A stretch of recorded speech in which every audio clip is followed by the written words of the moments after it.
La cuestión del paradigma en el ámbito de las ciencias del lenguaje.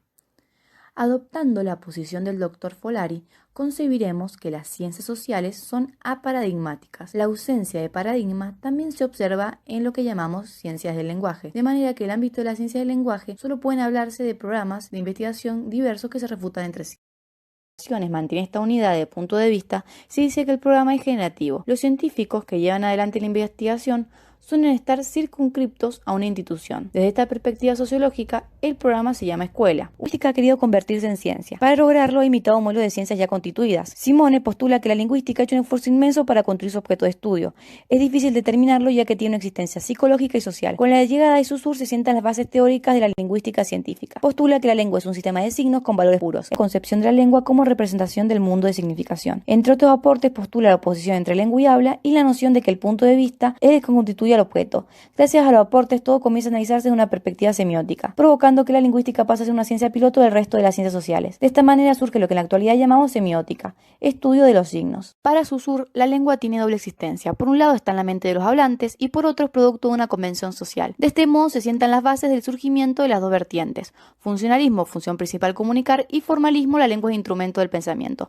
A continuación veremos cómo aparecen en cada una de las ciencias del lenguaje. Comencemos con la lingüística, en la cual coexisten dos vertientes, ambas con una visión teleológica. Vertiente funcionalista. Los seguidores de Saussure para referirse al sistema de lengua utilizan el término estructura. De allí sale que la escuela de la lingüística se llama estructuralismo. Entre los aportes más relevantes de la escuela encontramos la arbitrariedad del signo, la bipolaridad del lenguaje, los cuales van a formar la primera generación estructuralista. La segunda generación comienza a entender la lengua como la condición de posibilidad de la sociedad del individuo. Deja atrás el estructuralismo esencialmente inmanente. Tal vez Luria tenga razón al decir que el único camino de entender el lenguaje es hacer el esfuerzo cognitivo de salirse de ella. De allí que la llamada lingüística sistémica funcional busca relacionar los textos y las prácticas sociales. En la misma se va a realizar un análisis descriptivo e interpretativo de la lengua. Su referente más importante es Halliday. En el mismo la lengua es funcional, semántica, contextual y semiótica. En la versión formalista encontramos a Chomsky, el cual dice que la especie humana trae en su patrimonio genético información lingüística, compuesta por principios generales de carácter universal y parámetros. La teoría lingüística general debe dar cuenta de la gramática universal y de la gramática de la lengua. El conocimiento sujeto a esas reglas se le llama competencia lingüística, la cual es innata.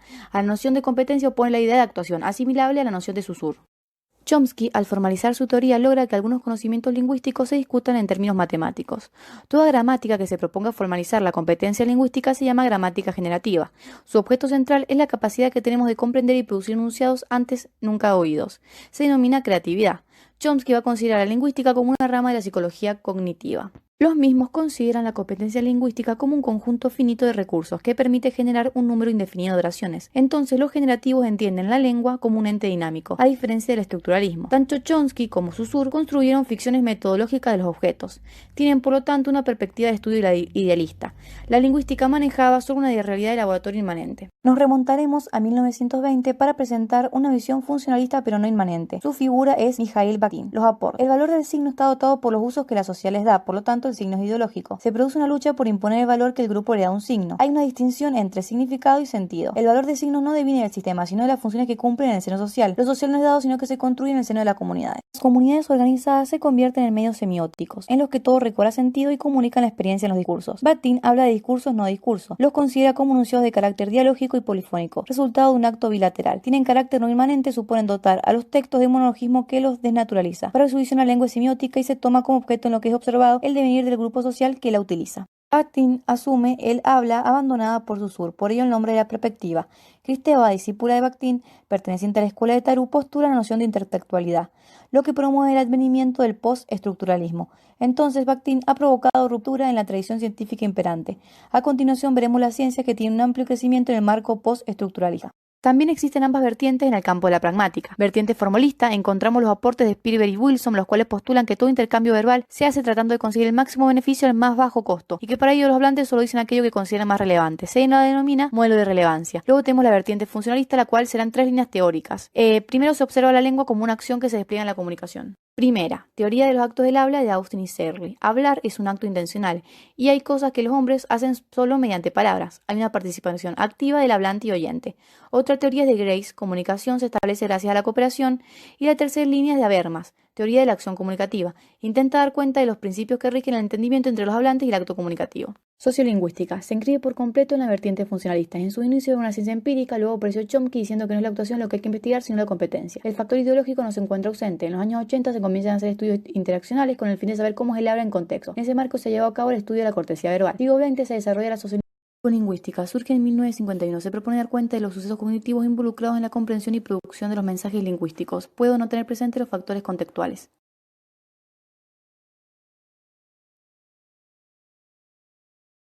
Análisis del discurso. El texto se convierte en un objeto de una investigación científica a partir de que se comienza a aceptar que en el ámbito científico existen elementos cuyo funcionamiento no responde al azar. El texto es complejo, dinámico y abierto. Dentro de la ciencia de la complejidad se encuentra. Fueron lingüistas, funcionalistas los que más aportes hicieron para dar cuenta de las formas lingüísticas que cohesionan los textos. Este primer análisis se le denominó lingüística textual. Luego se inició un estudio socio-psicopragmático y se avanzó a la explicación de la coherencia textual. Se le llamó análisis del discurso. El modelo procedural es el análisis del discurso que más aceptación tiene en la actualidad. Desde esta perspectiva, el hombre desea controlar la realidad alcanzando metas. En la actualidad, es una corriente de esta interdisciplina denominada análisis crítico del discurso. Intenta dar cuenta del comportamiento ideológico de los textos, se encuadra dentro del paradigma crítico. Principal referente es Teun Van. En el ACD la lengua no es arbitraria, sino que está atravesada por cuestiones ideológicas, toda vez que las estructuras dominantes son las que les imponen convenciones con el fin de perpetuarse en el poder. Los investigadores tienen en común una agenda investigativa y cuestiones pragmáticas. Se definen como lingüistas activistas y para ello es fundamental estudiar las convenciones que rige el uso de la cortesía verbal, sosteniendo que modificando el discurso se modificarán los contenidos de esas memorias enciclopédicas. Recientemente la lingüística computacional. Asimismo, en el mundo de la informática se han generado productos comunicacionales que se están comenzando a abordar como el hipertexto o texto no lineal. La ciencia del lenguaje no tiene una teoría unificada, pues comunicación y cognición son dos fases indisociables. Finalmente, en relación con la ciencia del lenguaje con los factores externos, podemos decir que no son ajenas a este fenómeno y no buscan solamente un desarrollo político, sino que parecen responder a diferentes proyectos políticos.